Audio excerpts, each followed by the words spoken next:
இந்த பொண்ணுகிட்ட ஒரு வித்தியாசமான சூப்பர் பவர் இருக்கு. அது என்னன்னா, இப்போ இந்த பொண்ணு நினைச்சானா யாரோட உருவத்துக்கு வேணாலும் மாற்ற முடியும். அப்படிதான் இப்போ இந்த பொண்ணு ஒரு நாள் பஸ்ல போயிட்டு இருப்பா. ஒரு ரவுடி பொண்ணு வந்து ரொம்ப கலாட்டா பண்ணிட்டு இருப்பா. அந்த பொண்ணுகிட்ட வந்து சிங்கம் மாதிரி முகத்தை மாத்தின உடனே அந்த பொண்ணும் பயந்து போயிடுவா. அடுத்ததான் இப்போ ஆஃபீஸ்ல ஒர்க் பண்ணிட்டு இருக்கும் போது இப்போ இந்த பொண்ணு பக்கத்துல இன்னொரு பொண்ணு உட்காந்து ஓவரா திமிரில் ஆடிக்கிட்டு இருப்பா. அந்த ஆஃபீஸ்லேயே என்னமோ அவ மட்டும் தான் அழகுன்ற மாதிரி பண்ணிக்கிட்டு இருப்பா. அதனால இப்போ இவளையும் வந்து பயமுறுத்தணும் அப்படின்ட்டு அந்த பொண்ணு போயிட்டு ஆஃபீஸ்ல மேக்கப் போட்டுட்டு இருக்கும் போது குரங்கு மாதிரி அவளோட முகத்தை மாத்திட்டு போயிட்டு பயமுறுத்திடுவா. யாரெல்லாம் இந்த பொண்ணு தொலை பண்ணிட்டு இருக்காங்களோ இப்போ இந்த பொண்ணு வந்துட்டு முகத்தை மாத்தி போயிட்டு அவங்கள பயமுறுத்தியே தான் ஏமாத்திட்டு இருப்பா. இப்ப இந்த விஷயத்தை இந்த பொண்ணு போயிட்டு அவளோட அக்கா கிட்டே சொல்லிருப்பா. அக்கா வந்து ஸ்டார்டிங்ல நம்பவே மாட்டா. சும்மா ஏமாத்திட்டு இருக்காத அப்படின்ட்டு போயிட்டு இப்படி கண்ணத்தை கிள்றப்போ வந்துட்டு அந்த பொண்ணு வேற ஒரு பொண்ணோட முகத்துக்கு மாறிடுவா. இப்படி மாறி காமிச்சதுக்கு அப்புறமா உண்மையாவே நம்மளோட தங்கச்சிக்கு இந்த மாதிரி ஒரு பவர் இருக்கு போல இருக்கு அப்படின்ற விஷயமே தெரிய வந்திருக்கும். அடுத்ததா இப்ப இந்த பொண்ணு வந்து ஆஃபீஸ் லீவ் போட்டு அவளோட ஃப்ரெண்டு கூடயும் அக்கா கூடயும் படத்துக்கு போலாம் அப்படின்ட்டு வீட்டுல தான் இருந்திருப்பா. உடம்பு சரியில்லை அப்படின்ட்டு தான் இப்ப இந்த பொண்ணு வந்து மேனேஜர் கிட்ட சொல்லிட்டு லீவ் போட்டிருப்பா. ஆனா திடீர்னு பார்த்தா இப்ப இந்த பொண்ணோட மேனேஜர் ஒரு முக்கியமான விஷயம் பேசணும் அப்படின்ட்டு உள்ள வந்து நிக்கிறாரு. இந்த பொண்ணுக்கு உடம்புலாம் சரியில்லை, நல்லா தான் இருக்கா அப்படின்ட்டு தெரிஞ்சா பெரிய பிரச்சனை ஆகிடும் அப்படின்றதுனாலே இப்ப இந்த பொண்ணு வந்து ஒரு சிலையா மாறிடுவா. சிலை ரொம்ப நல்லா இருக்கே, வித்தியாசமா இருக்கே அப்படின்ட்டு அதை டச் பண்ணலான்ட்டு போறப்போ வந்துட்டு இப்ப இந்த பொண்ணோட ஃப்ரெண்டு நீங்க தேடி வந்து ஆள் மேலதான் இருக்காங்க, வாங்க மேல போலாம் அப்படின்ட்டு டிஸ்ட்ராக்ட் பண்ணி அப்படியே கூட்டிட்டு போயிருப்பா. இப்ப சிலையா மாறின இந்த பொண்ணு வந்து கொஞ்சம் கொஞ்சமா அப்படியே நகர்ந்து வந்துகிட்டே தான் இருப்பா.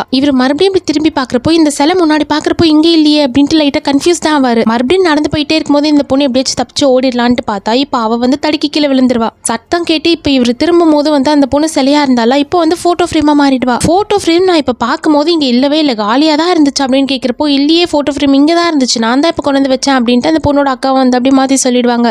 என்னமோ இந்த வீட்டுல ஏதோ நடக்குதுன்னு மட்டும் இவருக்கு தெரியுது, ஆனா என்னன்ட்டு கண்டுபிடிக்க முடியல. இப்ப இந்த பொண்ணு போட்டோ ஃப்ரேமா மாறி மேல போயிருப்பால, அதனால அப்படியே வந்து பொண்ணா மாறி கீழே இறங்கி ரொம்ப முடியாத மாதிரி தான் நடந்து வந்துட்டு இருப்பா. இப்ப இந்த பொண்ணுக்கு வந்து இவரை ரொம்ப பிடிச்சிருக்கும், இவர் கூடவே இருக்கணும் அப்படின்ட்டு ஆசைப்பட்டிருப்பா. அதனால இப்ப இந்த பொண்ணு வந்து ஒரு ஷீப்பா மாறி இருப்பா. இவருக்கு வந்து ஷீப்னா ரொம்ப பிடிக்கும். அதனால வந்து இந்த ஊர்ல ஷீப் கிடைக்கிறதே ரொம்ப கஷ்டம் அப்படின்ட்டு அதை கொண்டு போயிட்டு அவரும் வீட்டுல வச்சு வளர்ப்பாரு. ஷீப்புக்கெல்லாம் நல்ல கூலிங்கா இருக்கணும் அப்படின்ட்டு வந்து ஏசி டெம்பரேச்சர் ரொம்ப கம்மி பண்ணிடுவாரு. இந்த பொண்ணுக்கு பயங்கரமா குளிருது. அடுத்ததா இப்ப இந்த மாதிரி அனிமல்ஸ் எல்லாம் நல்ல காய்கறிகளை தான் சாப்பிடும், அதுவும் அவங்களுக்கு கேரட் தான் ரொம்ப பிடிக்கும் அப்படின்ட்டு எடுத்துட்டு வந்து கொடுத்துருப்பாரு. இப்ப இந்த பொண்ணுக்கு வந்து காய்கறிகளே சுத்தமா பிடிக்காது. ஆனா என்ன பண்றது, வேற வழியே இல்ல, சாப்பாடும் வேற எதுவும் போட மாட்டேங்கிறாரு அப்படின்றதுனாலே பிடிக்காத அந்த கேரட்டை தான் உட்காந்து சாப்பிட்டுட்டு இருப்பா. இப்ப இவருக்கு வந்து நிறைய லவ் லெட்டர்ஸ் அடிக்கடி வந்துகிட்டே தான் இருக்கும். அப்படிதான் இப்ப ஏதோ ஒரு பொண்ணு கிட்ட இருந்து இவருக்கு லவ் லெட்டர் வந்திருக்கும். நம்ம கூடவே இருக்கும்போது எவ்வளவு ஒருத்தி லவ் லெட்டர் அனுப்பியிருக்காளே அப்படின்ட்டு இந்த பொண்ணுக்கு பயங்கரமா கோவம் வந்திருக்கும். அதனால இவரையும் எட்டி உதச்சி அந்த லெட்டரையும் எடுத்து தூள் கிழிச்சு தூக்கி போட்டுருவா.